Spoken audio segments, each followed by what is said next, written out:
কাল ছিল Thursday 11 December, আর কাল যেহেতু আমাদের অ্যানিভার্সারি ছিল, তো আমরা ডিসাইড করেছিলাম কালকের দিনটা আমরা বাইরে কোথাও স্পেন্ড করব। তো আমরা এমন একটা জায়গা খুঁজছিলাম যেখানে গেলে আমাদের মেয়েও খুব আনন্দ করতে পারবে সারাটা দিন। তো ওই জন্য আমরা চলে গেছিলাম নেহেরু জুলজিক্যাল পার্কে। অ্যান্ড এই যে পার্কে এন্ট্রি নিয়ে নিয়েছি আমরা। ফার্স্টে গিয়ে গাড়িটাকে পার্ক করব।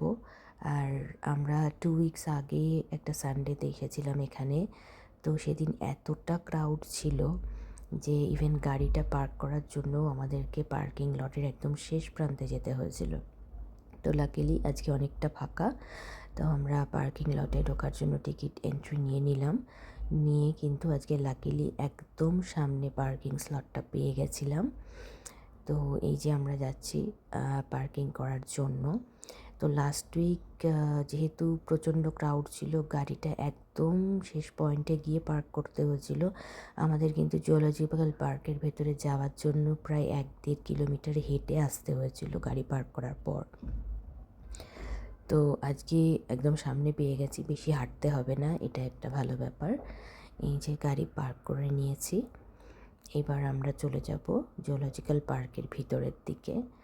আর আমার মেয়ে কিন্তু ভীষণ এক্সাইটেড ছিল, কারণ যেহেতু খুব একটা বাইরে বেরোনোর সুযোগ আমরা পাই না।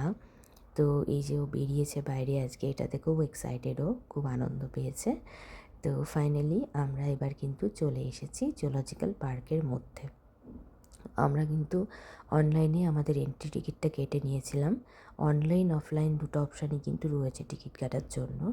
তো অনলাইন টিকিট কেটে নিয়ে আমরা কিন্তু একদম ভেতরে চলে এসেছি। আর এই যে আমরা এগিয়ে যাচ্ছি জুলজিক্যাল পার্কের ভিতরের দিকে। সামনেই যে বোর্ডটা দেখা যাচ্ছে, এটা কিন্তু জুলজিক্যাল পার্কের পুরো ইনস্ট্রাকশন এখানে দেয়া রয়েছে, কোথায় কী আছে না আছে। এটাকে ফলো করলে খুব ইজিলি কিন্তু পুরোটাকে দেখা যাবে।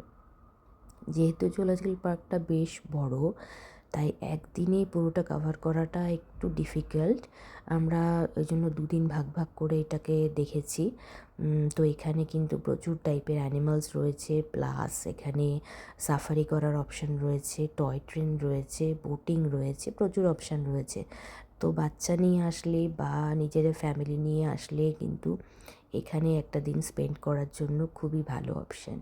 আর এখানে একটা জিনিস বেশ ভালো লাগে যে রাস্তাঘাটগুলো ভীষণ নিট অ্যান্ড ক্লিন। যদিও প্রতিদিন এত লোক আসছে, প্রচুর ক্রাউড হয়, স্টিল কিন্তু রাস্তাঘাটগুলো ভীষণভাবে নিট অ্যান্ড ক্লিন রাখে এখানে।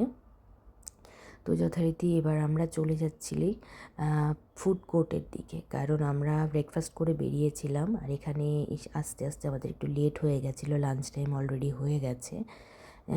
মেয়ের লাঞ্চটা কিন্তু আমরা আমাদের সাথে ক্যারি করছিলাম, কারণ বাইরে কোথায় কী খাবার পাবো না পাবো সেটার জন্য ওর খাবার নিয়েই যাই আমরা বেশিরভাগ টাইম।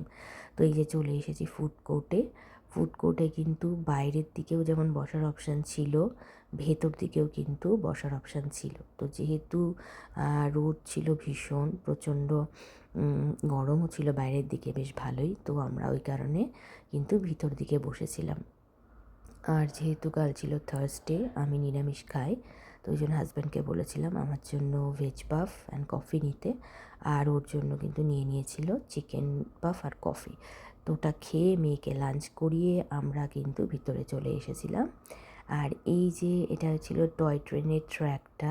তো আমার মেয়ে এত খোলামেলা জায়গা পেয়ে কিন্তু আনন্দে আত্মহারা পুরো, তাকে কোনো রকমেই কোলে রাখা যাচ্ছিল না। তো উনি যথারীতি কোল থেকে নেমে এই টয় ট্রেনের ট্র্যাক ধরে কিন্তু হাঁটাহাঁটি করে নিয়েছেন।